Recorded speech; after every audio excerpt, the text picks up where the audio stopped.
La capsule A10, c'est là qu'on va apprendre comment faire des blocs. Hein, on peut copier un ensemble de choses. Vous vous souvenez, on pouvait venir sélectionner un ensemble de choses, faire la commande copier, et là, on pouvait venir la copier à d'autres endroits comme ça. Et c'est bien beau, mais des fois, hein, vous travaillez sur un dessin, je sais pas, ça pourrait être comme un plan d'aménagement ou d'un restaurant où vous avez 40 chaises et au lieu de copier tous les détails de la chaise, vous aimeriez que la chaise fasse un seul et unique objet, un bloc en fait. Donc, je vais juste arrêter. Là, j'ai fait des CTRL-Z hein, pour enlever les images que j'avais en trop. Là, je vais créer un bloc. Pour créer un bloc, ben, ça se trouve dans l'onglet Insertion ici. Et vous avez créé un bloc. Vous avez deux options, créer un bloc puis créer un fichier bloc. On commence par créer un bloc. Qu'est-ce que ça fait créer un bloc? Bien, vous allez lui donner un nom. Par exemple, le premier bloc que je vais créer, ça serait machine.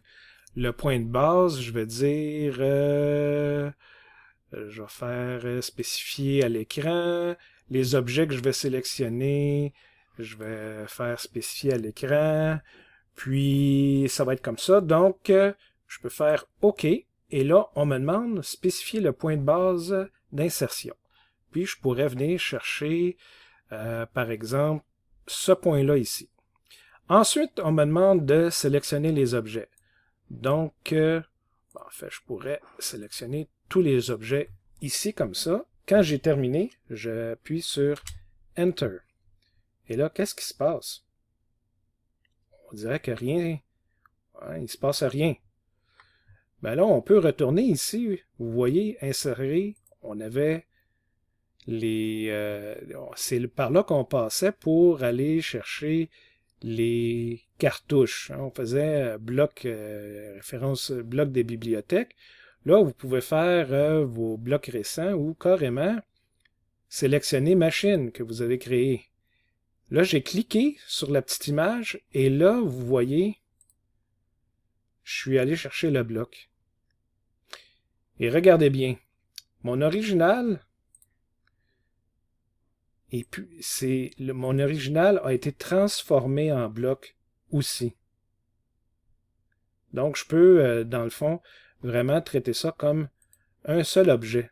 Vous voyez, si je regarde mon cornet ici, quand je sélectionne une ligne, bien,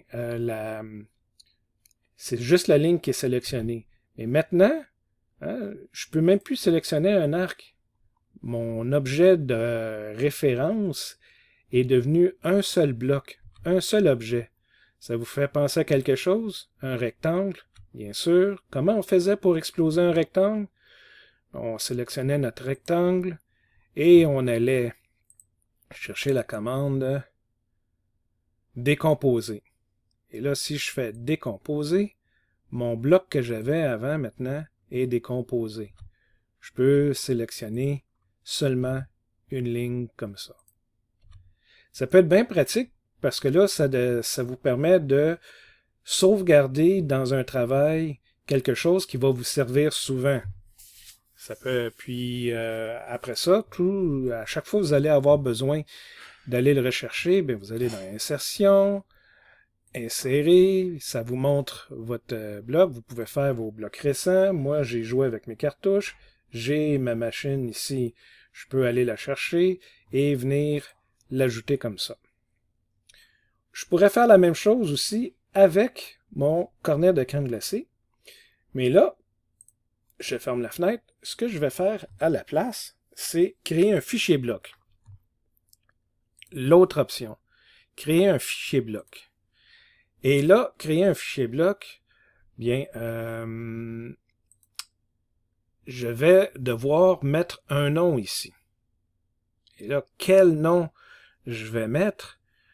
Bien, je vais aller choisir, je sais pas moi, nouveau fichier. Ça me dit nouveau fichier bloc. c'est pas là que je le veux. Je le veux dans ma session d'automne 2025, dans mon cours d'AutoCAD, et je pourrais dire dans mes exercices. Au lieu de l'appeler nouveau fichier bloc, je l'appellerai cornet, par exemple, et faire enregistrer. Et là, pareil, je peux choisir un point de base. Je pourrais dire, c'est la pointe ici que je vais choisir comme point de base. Là, vous avez vu, j'ai choisi un point de base comme ça. Et je peux sélectionner des objets. Encore une fois, je peux aller sélectionner tous mes objets ici. Quand j'ai terminé de sélectionner mes objets, j'appuie sur Enter. Et là, tout est correct, tout est parfait. Je vais faire OK. Encore une fois, qu'est-ce qui se passe? On ne voit pas. Je peux faire Insérer, bloc des bibliothèques. Et là, je vais aller chercher dans mon répertoire qui est bien sûr ici. J'ouvre ça. J'avais dit que c'était dans Exercice. Ah! Ça a créé un fichier cornet.dwg. Donc, je peux le sélectionner. On voit mon cornet. Et puis, je fais Ouvrir comme ça. Il va venir télécharger mon cornet. C'est en train de rafraîchir ici. Et là, je peux, pareil comme les autres, sélectionner mon cornet. Et là, c'est parfait.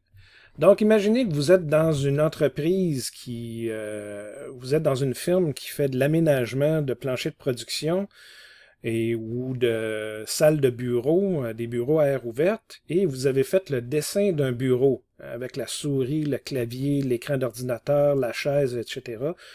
Beaucoup de détails. Vous pouvez sauvegarder ça à l'extérieur de votre dessin. Donc, quand vous faites d'autres dessins, des nouveaux dessins, vous pouvez toujours aller chercher ces fichiers-là.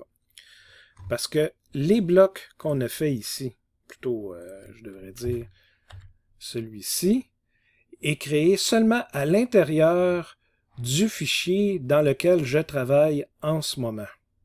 Donc, je ne peux pas le partager avec d'autres fichiers. On va faire des exercices, vous allez comprendre comment la fonction bloc fonctionne et vous allez voir là que c'est très pratique, surtout dans les cas où on va faire des plans d'aménagement.